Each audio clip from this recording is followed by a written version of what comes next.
ये तस्वीरें जामिया जेएनयू या एएमयू की नहीं है। ये तस्वीरें कश्मीर के लाल चौक की भी नहीं है। ये है पूरब का ऑक्सफोर्ड। जी हां, ये है इलाहाबाद विश्वविद्यालय, जहां गोली चल रही है, जहां आगजनी की तस्वीरें सामने आ रही हैं, छात्रों पे लाठीचार्ज हो रहा है, गेट पर ताले जड़े हैं, लहू से सने सर दिखाई दे रहे हैं और है बवाल।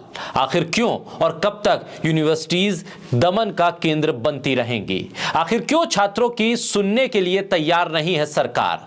क्यों यूनिवर्सिटी प्रशासन छात्रों की सुनने से ज्यादा खुद की सुनाने में भरोसा करने लगा है? आखिर क्यों दिल्ली, हैदराबाद से लेकर इलाहाबाद तक हर यूनिवर्सिटी के छात्र को देश विरोधी बताने की कोशिश होने लगी है?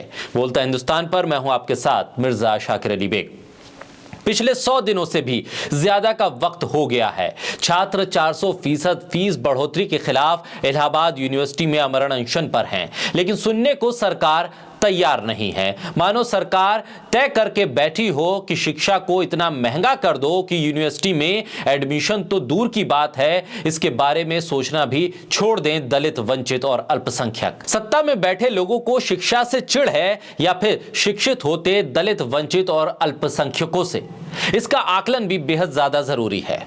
तभी तो कभी मदरसों में कक्षा 1 से 8 तक मिलने वाली स्कॉलरशिप को केंद्र सरकार रोक देती है, तो कभी अल्पसंख्यक छात्रों को मिलने वाली मौलाना आजाद स्कॉलरशिप बंद करने का फरमान जारी कर दिया जाता है। इसी कड़ी में इलाहाबाद यूनिवर्सिटी में 400% फीस बढ़ाकर सरकार यह ऐलान भी कर रही है कि अपनी शिक्षा के आप खुद जिम्मेदार हैं। फीस बढ़ोतरी के मुद्दे पर प्रदर्शन कर रहे छात्रों की सुरक्षा कर्मियों से भिड़ंत हो गई और फिर पथराव भी हुआ, और जो तस्वीरें सामने आई हैं उसमें बाइक में आग लगती भी दिख रही है और आंदोलन कर रहे छात्रों पर बर्बर लाठीचार्ज भी दिख रहा है। आंदोलन कर रहे विद्यार्थियों और सुरक्षा कर्मियों के बीच झड़प में कई छात्र घायल हुए, लहूलुहान हुए।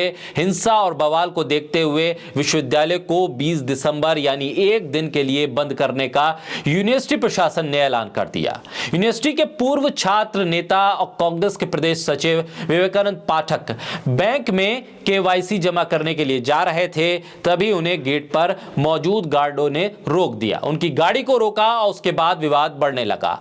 मारपीट हुई और मारपीट के बाद बवाल बढ़ा।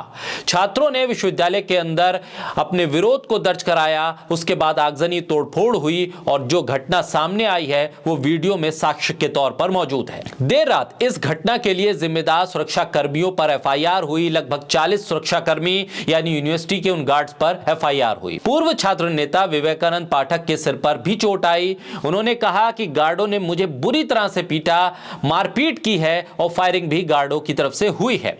दरअसल जब विवेकानंद पाठक से विवाद और मारपीट हुई तब वहां ज्यादा लोग मौजूद नहीं थे। जो गार्ड थे उनकी संख्या ज्यादा। गार्डों को भी यह अंदेशा नहीं था कि इस विवाद के बाद इसका परिणाम यह होगा। और उसके बाद जब छात्रों को इस घटना के बारे में जानकारी मिली तो लगभग 1 घंटे के अंदर ही तमाम हॉस्टल और आसपास से सैकड़ों की संख्या में छात्र विश्वविद्यालय पहुंच गए, चक्का जाम कर दिया। और फिर अंदर की जो तस्वीरें सामने आई हैं वो तमाम चीजें वीडियो के तौर पर साक्ष्य हैं। कई बाइक में आग लगाई गई और बुरी तरह से कई गाड़ियों को क्षतिग्रस्त भी किया गया। लेकिन सबसे बड़ा सवाल यह है कि आखिर यूनिवर्सिटीज जहां वाद विवाद और संवाद की जगह होती थी, जहां चिंतन होता था, जहां मनन होता था, वहां से सुनने और सुनाने की ये जो प्रवृत्ति है वो क्यों खत्म होती जा रही है? जामिया, जेएनयू, एएमयू हो या फिर इलाहाबाद विश्वविद्यालय, जिसने देश के गरीब, वंचित, शोषित, दलित और अल्पसंख्यकों को सस्ती और विश्वस्तरीय शिक्षा दी, आखिर क्यों वहां शिक्षा के बाजारीकरण को हावी किया जा रहा है?